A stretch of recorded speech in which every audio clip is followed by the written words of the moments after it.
నమస్తే, this is శౌర్య. నందు scam. So ఇది అందరూ వినే ఉంటారు. గత కొద్ది రోజులుగా కూడా బాగా వైరల్ అవుతుంది. అయితే ఈ నందుకి సంబంధించిన, అంటే నందూస్ అని ఒక యూట్యూబర్ అనమాట. ఈ వీడియోస్ అందరికీ తెలుసు, అందరూ ఫాలో అవుతూ ఉంటారు. ఆవిడ కట్టిన చీరలు కానీ, జ్యువెలరీస్ కానీ, అలాగే రీసెంట్గా చిరంజీవి గారి సినిమాలో కూడా ఒక క్యారెక్టర్ ఆవిడకి రావడం జరిగింది. సో ఇవన్నీ కూడా జనరల్ యూట్యూబర్స్ అందరూ కూడా ఫాలో అవుతూ ఉన్నారు. సో అందరూ నార్మల్గానే చేస్తున్నారు కదా అని అనుకుంటూ ఉన్నారు. బట్ దీని వెనుక దీన్ని ఉపయోగించుకుని చాలా పెద్ద స్కామ్స్ చేశారు వీళ్ళు. అది కూడా కోటి వరకు కూడా అని వినిపిస్తుంది. కోటికి పైన, కోటేనా, అసలు ఏంటి నందు ఆవిడకి అంత చేయాల్సిన అవసరమే ఉంది ఆ ఫ్యామిలీకి? నిజంగానే చేశారా? దానికి ఏమైనా ఎవిడెన్సెస్ దొరికినాయా? సో ఇదైతే ఒకసారి మనం మాట్లాడదాం. మనతో పాటు సీనియర్ జర్నలిస్ట్ దాము బాలాజీ గారు ఉన్నారు. సార్ నమస్తే. సార్ నమస్తే. యాక్చువల్గా ఈ నందూస్ అది నేను కూడా అప్పుడప్పుడు చూస్తుంటాను, ఎప్పుడో అనుకోకుండా చూస్తుంటా. బట్ ఓకే, చూసినప్పుడు బాగానే చేసుకుంటున్నారు కదా అని అనిపించింది. బట్ సడన్ గా ఈ స్కామ్ అనేది వచ్చేటప్పటికి చాలా షాకింగ్ అనిపించింది. అసలు అంటే రియల్ గానే చేశారా, లేదు ఎవరైనా అంటే ఎదుగుతున్న యూట్యూబర్స్ తొక్కడం కూడా కొంత జరుగుతుంది కదా, అలా అనుకోవచ్చా? మామూలుగా యూకేలో అంటే యునైటెడ్ కింగ్డమ్, ఇంగ్లాండ్ ఇవన్నీ అంటుంటాం కదా. యూకేలో ఏంటంటే ముందర నుంచి కూడా ఇమిగ్రేషన్ మాఫియా అనేది బలంగా ఉంటుంది. నేను లాంగ్ బ్యాక్ కూడా దీన్ని మేము ఫ్రెండ్స్ ఒక సబ్జెక్ట్ చేసాం, ఇమిగ్రేషన్ మాఫియా ఎలా ఉంటుంది అక్కడ. సో అది ముందు నుంచి ఉంది. అయితే ఈ మధ్య ఏమైందంటే అమెరికా టైట్ చేయడం తర్వాత కెనడా, ఇంగ్లాండ్ వీటికి వెళ్ళడం అనేది పెరిగింది అనమాట. మన వాళ్ళు వెళ్ళడం అనేది పెరిగింది.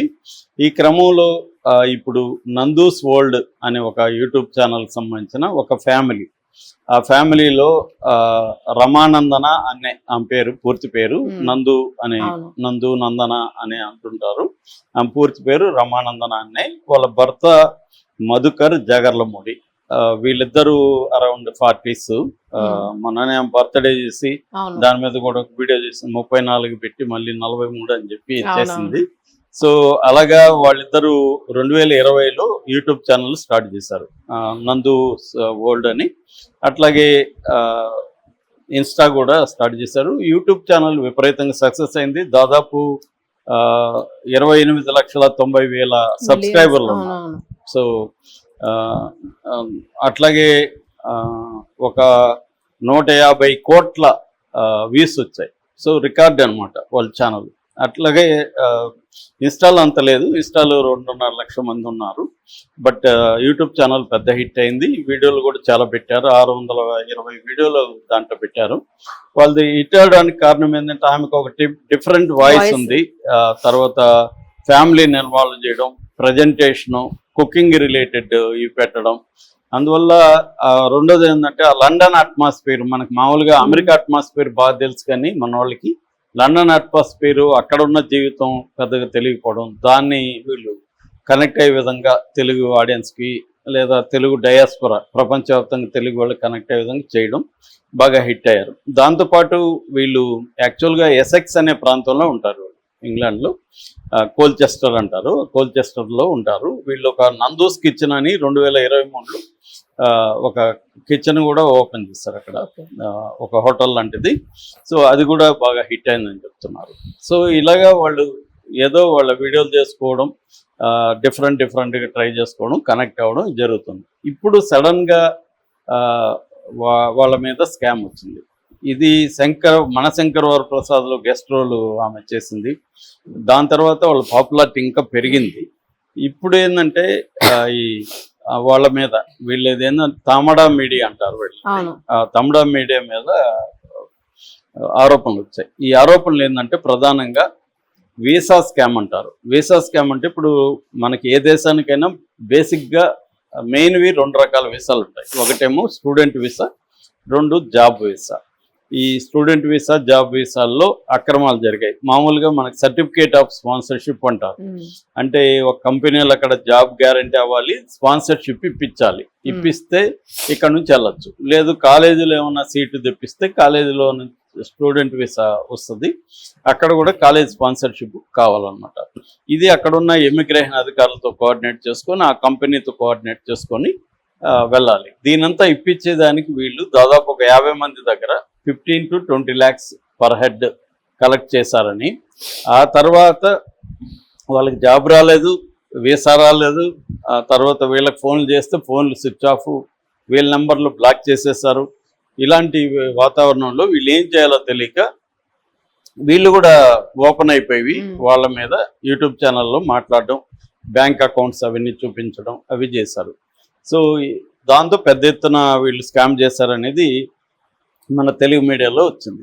అయితే ఇప్పుడు డౌట్ ఏంటంటే వీళ్ళు ఎందుకు ప్రాపర్ ఛానల్స్ వెళ్ళలేదు? మామూలుగా ఇలాంటివి జరిగినప్పుడు ఇంగ్లాండ్లో ఈ ఈ వీసా ఫ్రాడ్కి సంబంధించి సపరేట్ ఇమిగ్రేషన్ ఇది ఉంటుంది.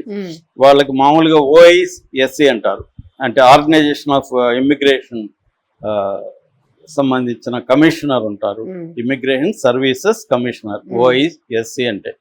సో దానికి కంప్లైంట్ ఇవ్వచ్చు, ఇలాగ మాకు జరిగింది అని చెప్పి. వీళ్ళు ఎక్కడెక్కడ వీళ్ళకున్న ఆధారాలు, ఎందుకంటే అవన్నీ కూడా ఆన్లైన్లో పంపించారు డబ్బులు కాబట్టి, బ్యాంక్ ట్రాన్సాక్షన్స్ అవన్నీ వీళ్ళ దగ్గర ఉన్నాయి, స్క్రీన్ షాట్లు అవన్నీ అక్కడ పెట్టచ్చు. లేదు ఇండియాలో కూడా సైబర్ కంప్లైంట్లు ఆన్లైన్లో ఇవ్వచ్చు, పోర్టల్లో. ఇక్కడ హైదరాబాద్ ఉంటే హైదరాబాద్ సైబర్ సెల్లో వెళ్ళి కంప్లైంట్లు ఇవ్వచ్చు.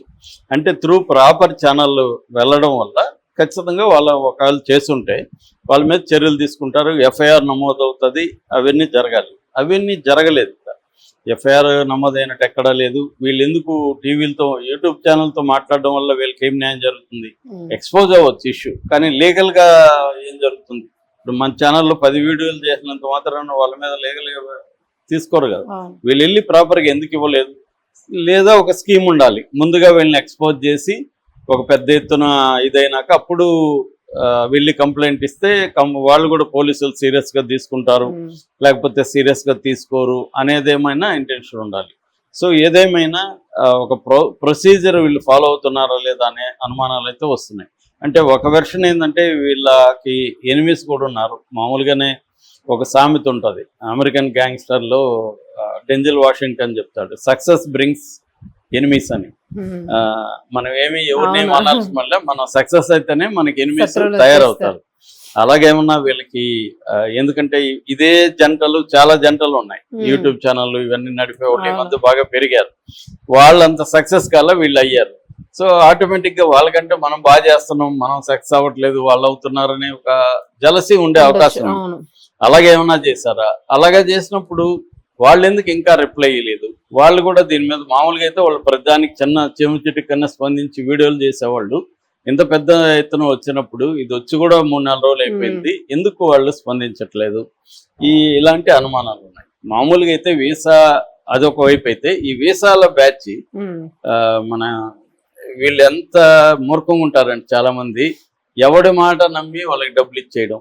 కనీసం వాళ్ళు అఫీషియల్గా సైట్ ఉంది, యూకేది ఇందాక నేను చెప్పిన immigration organisation of immigration services commissioner site ఉంటుంది, గవర్నమెంట్ UK అని. దాంట్లో వెళ్ళి చెక్ చేసుకోవాలి, అంటే నిజంగానే ఈ కంపెనీ ఉందా, ఈ వీసాకి అప్లై చేశారా, ఇవన్నీ చూసుకోవాలి, స్పాన్సర్షిప్ సర్టిఫికేట్ ఉందా, ఇవన్నీ ఆ సైట్లో చూసుకోవాలి. అవేమీ కూడా చేయకుండా ఎవరినో గుడ్డిగా నమ్మి డబ్బులు ఇచ్చేసి ముందు వెళ్ళిపోదాం అనుకునే ఇది కనబడుతుంది. మామూలుగా ఇంతకుముందు మనకి గల్ఫ్ కంట్రీస్లో ఇట్లాంటి ఇష్యూలే ఉండేది, ఏజెంట్లు మోసం చేసేవాళ్ళు, ఇవన్నీ జరిగేవి. ఇప్పుడు అది తగ్గింది, ఎందుకంటే కొంత ట్రాన్స్పరెన్సీ పెరిగింది, ప్రాసెస్ చేంజ్ అయింది. ఇక్కడికి వచ్చేసరికి మాత్రం, ఎందుకంటే ఇప్పుడు ఒకటి మనకి లీగల్ ఇమిగ్రెంట్స్, ఇల్లీగల్ ఇమిగ్రెంట్స్ 2 కేటగిరీలు ఉంటాయి. ఈ ఇల్లీగల్ లీగల్గా రాని వాళ్ళు ఏం చేస్తారంటే ఇల్లీగల్గా ట్రై చేస్తారు. సో ఇక్కడ వీళ్ళల్లో కూడా ప్రాబ్లం ఉంటుంది. వీళ్ళ ఈ పరిస్థితిని ఆసరా చేసుకొని ఇలాంటి ముఠాలు తయారవుతాయి. కాబట్టి నువ్వు లీగల్గా పోవాలనుకున్నప్పుడు ఇలాంటి ఇబ్బంది లేదు, అఫీషియల్గానే అక్కడ కంపెనీలో జాబ్స్కి అప్లై చేయడం, తర్వాత వీసాకి అప్లై చేయడం, స్పాన్సర్షిప్ తెచ్చుకోవడం, ఇది ప్రాసెస్. ఇది వీళ్ళు చేయకుండా వీళ్ళు ఏం చేస్తారంటే, మనం అది చేస్తే మనకి జాబ్స్ రావు, మనం వెళ్ళలేమని అడ్డదారులు తొక్కడానికి వీళ్ళు ట్రై చేస్తారు. కరెక్ట్గా వాళ్ళు అదే క్యాష్ చేసుకుంటారు. ఇప్పుడు మేము మోసపోయినాం, మమ్మల్ని మోసం చేశారంటే అర్థం ఏంటి? మీ వైపు నుంచి కూడా తప్పు ఉంది కదా. సో ఇది ప్రాబ్లమ్స్ అనమాట, అంటే 2 వైపులు ఉంది. అందుకని ఈ మధ్యకాలంలో చూస్తే మనకి మా వీధిలో రాజభవన్ రోడ్లో ఎక్కడ చూసినా ఇవే ఉంటాయి. వీసా ఇవి విదేశాలకు పంపిస్తాం, కెనడాకి పంపిస్తాం, ఇవే కనబడతాయి. ఈ మధ్య అమెరికా తగ్గిపోయి కెనడా, UK ఇవి పెరిగాయి అనమాట, ఆస్ట్రేలియా, జర్మనీ ఇవి పెరిగాయి అనమాట. సో యూరప్ అలాగా. సో అందువల్ల వీళ్ళు నిజంగా చేశారా లేదనేది మనం నిర్ధారించలేము.